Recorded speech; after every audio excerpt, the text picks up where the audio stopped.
So to get started with your branch weaving, you're going to pick the base of your weaving, one color yarn. And I am going to tie that piece of yarn on to the bottom of the branch where the V starts.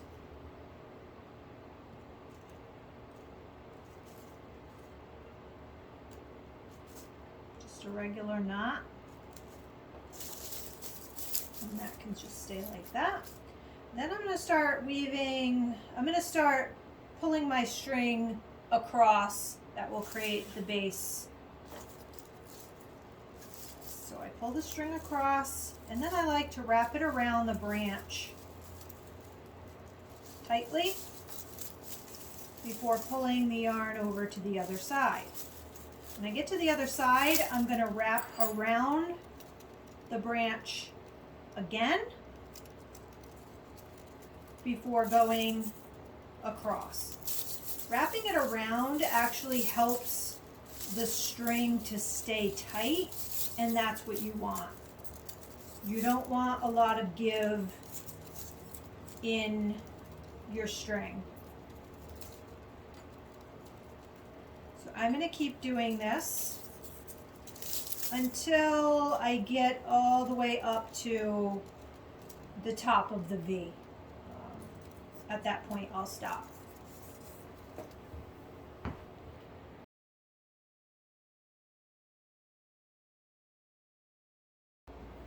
So the next thing we're going to do is choose our yarn and thread it through our needle.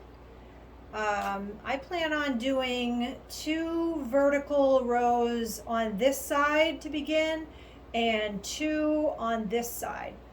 I weave with a double thickness of yarn. So how I measure it is I kind of hold the yarn over to see how long I need, and I figure double thickness, that's 1 row. That's 2 rows. That's 3 rows.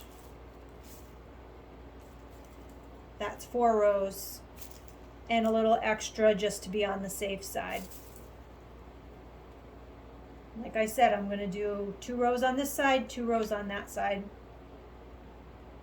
Next, I'm going to thread my needle. This is kind of fuzzy yarn, so it's a little harder to do sometimes. And then match up my 2 ends. And there I have my first bit of yarn ready to start my weaving. To start, I'm just going to start at the very top. I'm going to go over and I'm going to find the string underneath and go under that one. I'm going around this little branch here, so that's going to be a little tricky. Pull my yarn through, and I'm going to make sure I leave enough at the end to thread that under at the very end. So I came over that one, under that one, so over this one,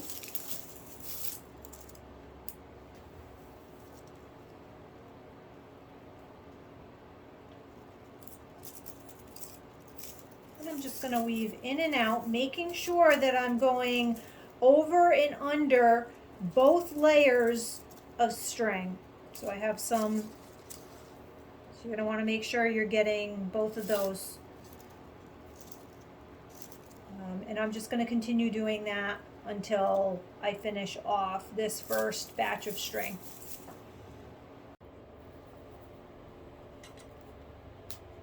So as you can see, I have finished my weaving. I ended up doing the 2 rows on this side to start, with double thickness yarn and 2 rows on this side. And then I actually decided to switch it up and do single thickness yarn for several rows on this side and that side.